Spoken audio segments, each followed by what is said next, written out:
Quando eu tinha 18 anos, eu arranhei a lateral do carro da minha mãe na pilastra da garagem. Não foi um arranhãozinho pequeno não, tá? Foi daqueles que você olha e no momento que você percebe o tamanho, o seu estômago chega a revirar, sabe? E aí no mesmo segundo que eu entendi o tamanho do estrago, eu entendi também que eu não tinha R$1 pra pagar o conserto. E aí eu lembro que eu tinha uma consulta, né? Fui pra consulta, mas fiquei na consulta pensando nisso. Quando eu voltei, eu fui conversar com minha avó. E eu pedi R$10 emprestados pra ela. Ela me deu R$10. E aí com esses R$10 eu fui no mercado e comprei os insumos pra fazer palha italiana. Fiz, vendi, com o que sobrou do lucro, eu comprei mais insumo. Fiz mais palha italiana, vendi de novo e eu repeti esse ciclo até eu ter dinheiro suficiente pra pagar o conserto do carro da minha mãe. O que sobrou da palha italiana, quando eu atingi a meta, eu comi, tá? Porque eu não tinha nenhuma intenção de trabalhar com isso. Agora, repara bem, tá? Que estamos falando aqui de 2012. Com R$10 eu conseguia comprar uma lata de Nescau, um pacote de biscoito maisena, 2 caixinhas de leite condensado, uma caixinha de creme de leite. Em 2012. Mas, voltando, e aí naquela época eu realmente não tinha nenhuma intenção de trabalhar com doces, nem trabalhar com nada disso. E aí foi só depois que eu amadureci, que eu comecei a aprofundar meus conhecimentos em gestão, que eu entendi que naquele momento, naquele episódio lá atrás, mesmo sem querer, eu tinha aplicado a lógica básica de um negócio saudável. Eu sabia o custo do que eu tava comprando, eu sabia o quanto eu precisava vender, eu reinvesti o lucro ao invés de gastar, e eu tinha um objetivo financeiro muito claro. Eu não sabia, eu não tinha consciência de que eu tava fazendo isso, mas eu já tava. Hoje, com mais de 12 anos de experiência na confeitaria, uma formação internacional e centenas de alunos, eu consigo enxergar uma coisa que me preocupa muito, porque eu vejo confeiteiras com mais de 5 anos de mercado, com clientes fiéis, com produtos bonitos,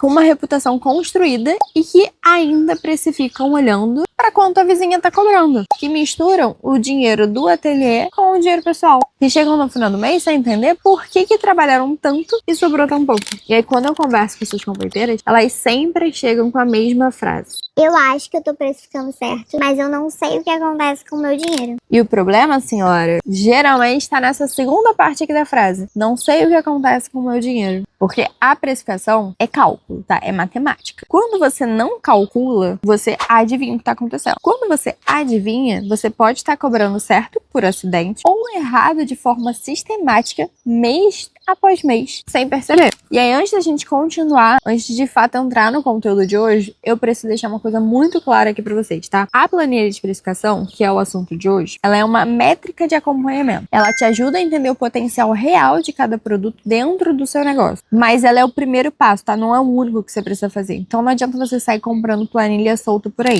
Uma precificação saudável, ela envolve também posicionamento, percepção de valor, perfil de cliente, estratégia de crescimento, mix de produtos. Tem muitas camadas. Mas a gente não pode pular etapas e você não consegue discutir posicionamento sem antes saber se seu preço cobre os seus custos. Você não consegue falar em margem de lucro sem antes ter os números na mão. Então, vamos começar pelo começo. Antes de trazer qualquer fórmula, eu preciso falar sobre comportamento. Porque a maioria das confeiteiras não precifica mal por falta de informação. Elas precificam mal por conta de uma coisa muito mais profunda, que é o medo de cobrar o preço certo. Deixa eu te explicar o que eu quero dizer. Quando uma confeiteira olha para o preço que o cálculo real pede, o que cobre todos os custos, inclui sua mão de obra com dignidade e ainda te gera lucro, muitas vezes a primeira reação é recuar. É pensar que isso é muito caro, ninguém vai pagar por isso, eu vou perder cliente. Isso já aconteceu com você alguma vez? Me conta aqui nos comentários. Esse pensamento, ele vem de um lugar de insegurança sobre o valor do próprio trabalho. E ele é extremamente comum, especialmente em confeiteiras que começaram vendendo para amigos, para família, para pessoas conhecidas, onde aquele ambiente informal criou uma referência de preço que não é a sua realidade. Quando você vende para sua tia, por exemplo, um bolo por R$80, que deveria, na verdade,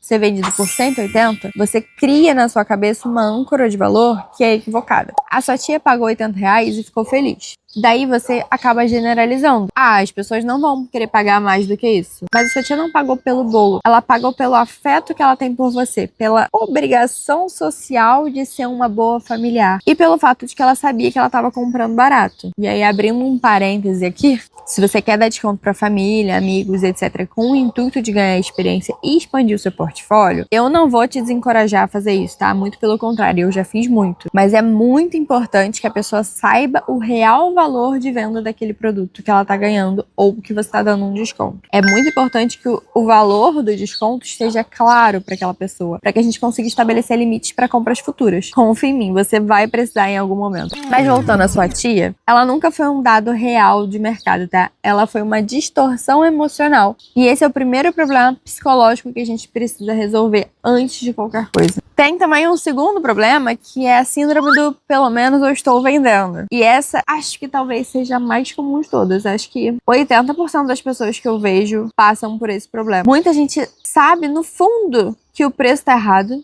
mas tem medo de ajustar porque acha que vai acabar perdendo tudo que construiu. E aí continua vendendo num preço que não cobre os seus custos, porque pelo menos assim ela tá vendendo. O que essas pessoas não percebem é que cada venda a esse preço tá tornando o negócio dela menos sustentável no longo prazo. Elas estão financiando o próprio trabalho com o próprio tempo. E sem ter um retorno proporcional. E aí, quanto mais vende, mais cansada fica. Porque o volume maior não gera mais lucro, só gera mais custo. E aí tem ainda um terceiro ponto, que é a comparação horizontal. Que é quando a precificação acontece olhando só para os lados, sabe? Você abre o Instagram, vê que a confeiteira da sua cidade cobra R$ 120 num bolo, no mesmo padrão, no mesmo estilo que o seu. E aí você decide que você vai cobrar 115 ou 125, se naquele dia você estiver se sentindo um pouco mais confiante. Copiar o preço da concorrência é o erro que parece mais racional de todos, porque parece que você está fazendo pesquisa de mercado, né? Parece que você está sendo estratégica naquilo. Só que na prática você está tomando uma decisão financeira baseada em dados que não são seus e que você não entende. Porque pensa comigo, você sabe aonde que ela compra os insumos dela? Se ela compra chocolate no atacado a R$ 28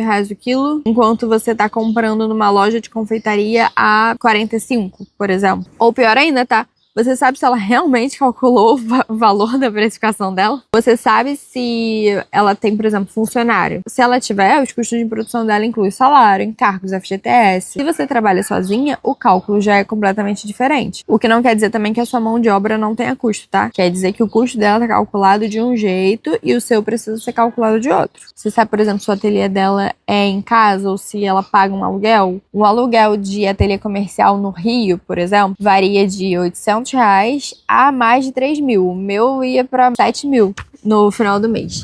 E aí, esse custo precisa entrar na precificação. Se você não tem aluguel, esse item não entra na sua, mas tem outros custos que vão entrar no lugar. E o mais importante, você sabe se ela tá lucrando com esse preço? Porque talvez ela nem esteja. Talvez ela também esteja naquele ciclo de trabalhar muito e sobrar pouco, só que com um preço diferente do seu. Então, copiar o erro de outra pessoa não te coloca numa posição melhor. E por falar em posição, ainda tem um outro ponto que a gente precisa levar em conta, que é o posicionamento, né? Você sabe quem são os clientes dela, o perfil de cliente que ela atende, a faixa de renda, as expectativas de apresentação que eles têm. Tudo isso influencia o que o mercado dela tá suportando pagar. O mercado dela pode não ser o mesmo que o seu também. E tá tudo certo, porque tem mercado para todo mundo. O que eu quero que você entenda de uma vez por todas é que o preço de mercado é uma referência. Ele pode te dizer até onde o seu cliente está disposto a pagar por um tipo de produto, mas ele não vai te dizer qual é o seu ponto de equilíbrio. Para saber isso, você precisa olhar para dentro do seu negócio, não para os lados, tá? Não para quem tá ao seu redor. O preço certo vai partir dos seus custos. O mercado é como se fosse o filtro final que vai verificar se esse preço é viável. Nunca vai ser o ponto de partida.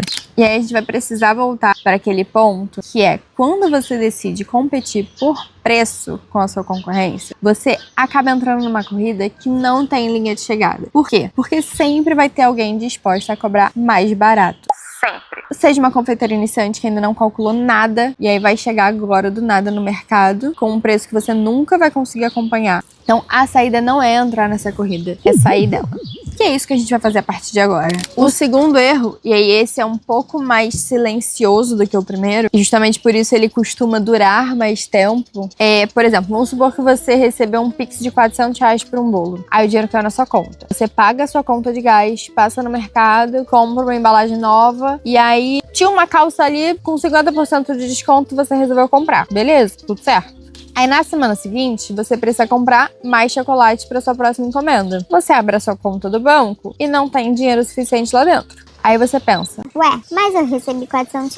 Como é que não tem dinheiro? você sabe bem onde ele tá. Ele tá no seu gás, tá no seu mercado, na sua embalagem, na calça ali que você comprou no meio do caminho. Esse ciclo se chama ausência de separação financeira entre a pessoa física e a pessoa jurídica. E é ele que impede que você enxergue se o seu negócio está sendo lucrativo ou não. Porque quando tudo tá numa conta só, você nunca consegue identificar se depois de pagar todos os custos, o que sobra, sabe? Se o dinheiro entra e sai misturado, essa resposta acaba sendo basicamente um sentimento. Às vezes você sente que tá indo melhor, às vezes você sente que tá mais apertado, mas você não tem um dado concreto sobre isso. É sempre uma impressão. E você não pode tomar decisões no seu negócio com base em impressões. A solução mais simples hoje é abrir uma conta separada exclusiva para o seu ateliê. De preferência uma conta PJ, tá? Mas, para começar, não precisa ser necessário uma conta empresarial, vai. Pode ser uma conta digital no seu CPF, o que importa é que o dinheiro que entra pelo ateliê fica nessa conta e sai dessa conta só para pagar os custos do ateliê ou para o seu Prolabore. O Prolabore é o salário que você se paga pelo trabalho, tá? E ele precisa ser definido, fixo e transferido da conta do ateliê para sua conta pessoal em um dia específico do mês. Ou, se você preferir, pode ser 2 vezes ao mês, uma vez por semana. Mas, enfim, precisa ser um valor fixo e precisa ser definido o quanto você vai receber. E assim você consegue criar 2 fluxos, né? O fluxo do negócio e o seu fluxo pessoal. Você sabe o quanto você pode gastar como pessoa física também. Isso é muito bom pro seu estilo de vida, para te ajudar na sua qualidade de vida. Você tem mais previsibilidade para você. Quando esses dois estão separados, você consegue ver o que o negócio realmente está gerando. E se no fundo você ainda trata a confeitaria como uma renda complementar, como uma coisa que te ajuda quando você precisa de um dinheiro extra,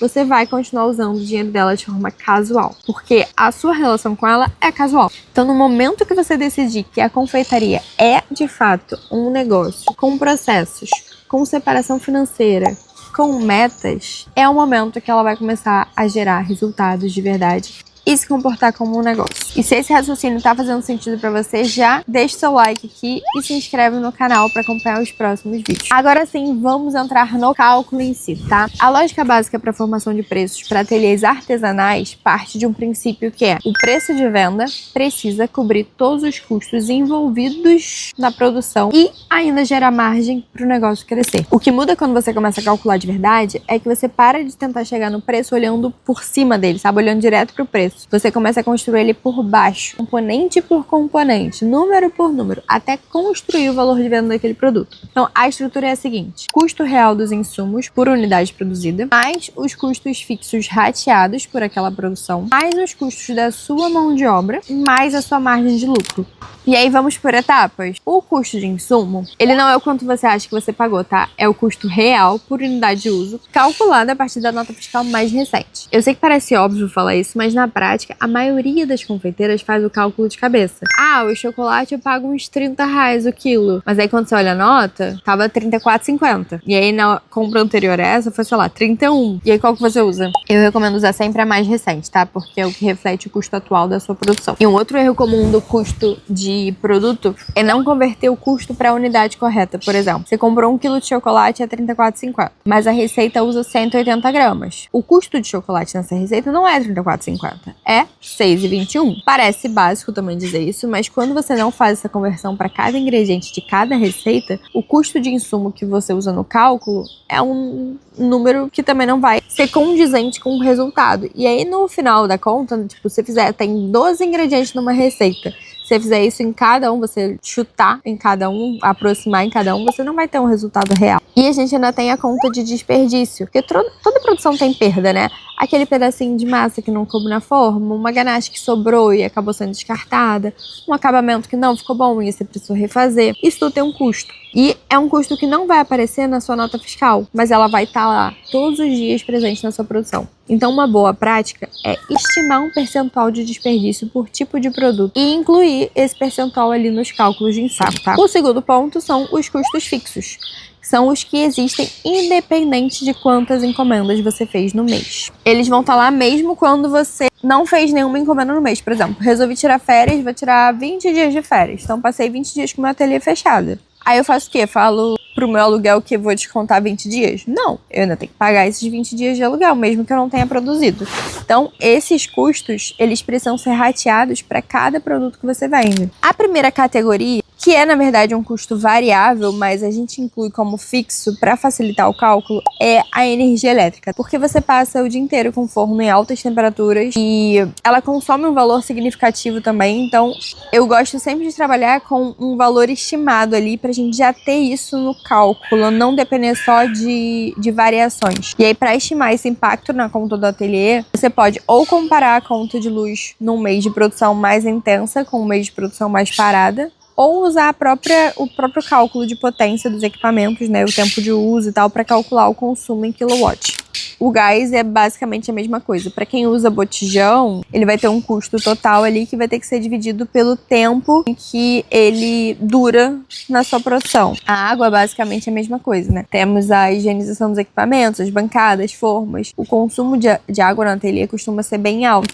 E um outro ponto é o transporte. Se você vai buscar insumos, se você, por exemplo, não tem carro, precisa de pegar Uber ou transporte público para chegar no seu ateliê todo dia, o custo de deslocamento, ele vai pertencer à sua produção também. Se você faz suas próprias entregas, tem o combustível, os estacionamentos, o desgaste do veículo, tudo isso vai precisar entrar na sua conta. E aí uma forma mais prática de estimar é calcular o custo por quilômetro rodado. O valor do combustível dividido pela média do seu veículo. Você vai aplicar isso na distância média percorrida por entrega e aí você vai calcular uma média ali por entrega também. Um outro ponto que precisa também entrar nesse cálculo é a depreciação e manutenção dos equipamentos. A sua batedeira planetária, ela tem um tempo de vida útil. Cada receita que você bate, ela se desgasta um pouquinho mais. E, eventualmente, ela vai precisar de uma manutenção ou até de uma substituição. E esse custo, ele não é mensal, mas ele precisa ser incorporado nos seus valores de alguma forma. E aí pode ser uma reserva mensal ali, que você destina a isso, destina à reposição de equipamentos, a novos investimentos, enfim. Um outro custo é a mão de obra. E essa é a parte que mais dói nas confeiteiras quando percebem que não estavam contabilizando. Você tem um valor por hora trabalhada. Esse valor é o custo da sua mão de obra e ela precisa estar no valor do seu produto. E como que você vai calcular isso? Pode ser a partir do quanto você quer ganhar por mês pelo trabalho que você faz no seu ateliê, na sua produção. Digamos que você queira receber R$4.000 por mês de Prolabore. Aí você trabalha em torno de 160 horas por mês, então o seu custo de hora é R$25. Aí agora, quando você for produzir cada item, você vai cronometrar quanto tempo cada produto leva para ser produzido, desde o preparo, tá, do mise en place ali, até a embalagem final e a arrumação da bancada para começar uma nova produção. Esse bolo leva 4 horas de trabalho, o custo de mão de obra dele é R$100. E isso precisa ser pago pelo cliente. E esse é um número que choca muitas confeiteiras, porque quando você coloca mão de obra no preço, o valor final fica bem acima do que geralmente se cobra. E aí vem automaticamente aquele pensamento de: mas eu não posso cobrar isso tudo. E aí a minha pergunta é: mas você pode trabalhar de graça? Porque se você não colocar a sua mão de obra no preço do seu produto, quem tá pagando por ela é você. Você está subsidiando o preço do cliente com o seu tempo. E aí, no final do mês, o dinheiro que sobrou não é lucro, é parte do pagamento do seu próprio trabalho que ficou invisível ali, perdido na sua produção. Por falar em custo perdido, ainda tem uma outra categoria de custos que eu chamo de custos invisíveis, porque eles não aparecem no extrato ali, você não consegue visualizar exatamente de forma bem definida aquele valor, mas eles estão ali presentes no dia a dia, de forma às vezes esporádica, mas muitos desses custos, na verdade, estão presentes todos os dias e você não percebe. Primeiro são os materiais auxiliares, né? Tipo papel filme, papel manteiga, papel toalha, álcool em gel, luva descartável, palito, palha de aço para lavar os equipamentos, enfim. Você não compra esses itens para cada encomenda que você faz. Você compra um pacote que vai durar, sei lá, algumas semanas, um mês. Mas eles têm custo e eles são consumidos pela sua produção também. E aí tem meses que eles vão acabar e você vai precisar reinvestir em tudo isso junto, às vezes, porque tem aquela coisa, né, que tudo acaba ao mesmo tempo. Tem meses que não, você não vai precisar comprar. Um segundo grupo de custos invisíveis são as embalagens extras, tipo fitas, laços, tecido para forro de caixa, adesivo personalizado, papel de seda. Todos esses itens não são os mais caros do seu orçamento, mas quando você soma cada um deles individualmente, tipo, se um produto leva 5 desses itens, já elevou esse custo. Fora que você nunca compra, tipo, 10 unidades de adesivo. Você compra 500 unidades de adesivo pra durar 2 meses, porque fica bem mais barato. E aí, você desembolsa esse valor todo de uma vez também. E um terceiro grupo é o de tempo não produtivo. E aí, aqui tem um dos pontos mais importantes e menos considerado, que você não tá fazendo faturando só durante o tempo da sua produção. Você está faturando pelo tempo total que o ateliê te demanda, que o seu negócio te demanda. E aí isso inclui responder mensagem de orçamento, tendo esse orçamento sido fechado ou não, tá? Até aquele cliente que você respondeu e não fechou, ele tá te custando dinheiro. Fazer o atendimento no WhatsApp fora do horário de produção, postar no Instagram, ir até um fornecedor buscar um insumo, organizar o seu ateliê depois da produção, fazer o fechamento do caixa, fazer o seu fechamento mensal, estudar novas técnicas, criar novos produtos. Nada disso vai aparecer no tempo de produção de um bolo específico, mas é um trabalho que você faz. E esse trabalho precisa ser remunerado também. E a forma mais prática de incorporar isso é incluir no seu cálculo de horas mensais não só o tempo que você gasta de produção, mas também uma estimativa de tempo administrativo. Se você trabalha, por exemplo, 160 horas por mês, talvez 110 horas sejam de produção e 50 horas sejam administrativas. Se você não tem essa divisão aqui,